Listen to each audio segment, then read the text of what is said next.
कशी होती तलवार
वजनदार राष्ट्रातले आपण माणसं आहेत, त्यांचे विचार आपल्या जीवनात ठेवा. फक्त लढाया केल्या हे लक्षात ठेवू नका. अफजल खानाला मारलं, शाहिस्तेची बोटी तोडली, एवढ्या दोन गोष्टीसाठी राजे मार देत नाहीत. नवनिर्मिती कशी करायची छत्रपतींकडून शिकावं. गनिमी कावा ह्याच्या अगोदर कधीच नव्हतं.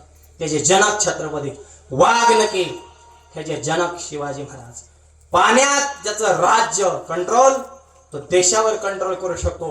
नौदलाचे प्रमुख म्हणून आजही केंद्र सरकारनं शिवाजी महाराजांचीच असणारे अष्टकोनी राजमुद्रेच्या आकड्यामध्ये ते भेदभाव केलेले आणि शिवाजी महाराज हे आरमाराचे जनक म्हटलं जातं. अशा विविध गोष्टी शिवाजी महाराजांनी त्याची नवनिर्मित मराठी भाषा, त्याचा राज्य व्यवहार दरबारामध्ये मराठी भाषेचा कोश असावा. स्वतःचे नाणी पाहिजेत. तुमच्याकडे बी नाणी गवली साव्याला. हो, ती मुघल काळातली त्याच्या उर्दू लिपी. त्याच्यानंतरच्या काळामध्ये शिवाजी महाराजांनी मराठी होन आणि शिवराय हे नाणी पाळ, अशा कित्येक गोष्टी. आणि सगळ्यात विशेष शेतकऱ्याचं हित, वारकऱ्याचं हित आणि डोळ्याला दिसणारे कोणतेही स्त्री, त्याला आईचा दर्जा दिला, त्याला जानता राजा म्हणतात. म्हणून हे शिवाजी महाराजांचे तत्व आणि विचार आपल्या जीवनामध्ये आणा. ती खरी शिवजयंती आहे असा तरुण मुलांना शेवटचा संदेश. आणि हे करत असताना आपली सुद्धा आपल्या धर्मावर निष्ठा पाहिजे, निष्काम जीवन पाहिजे, निर्धार पाहिजे. पाण्यासारखं निश्चल अंतकरण जर असेल, देव उपेक्षा करणार नाही. अभंगाच्या शेवटच्या चरणात तू का म्हणे ऐसा कोण उपेक्षिला, तू का म्हणे ऐसा कोण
नाही ऐकला आयुष्य कोणी हे 4 गुण असेल तर ती उपेक्षा करणार नाही असा अभंगाचा भावार्थ तुमच्या पुढे मांडलेला आहे.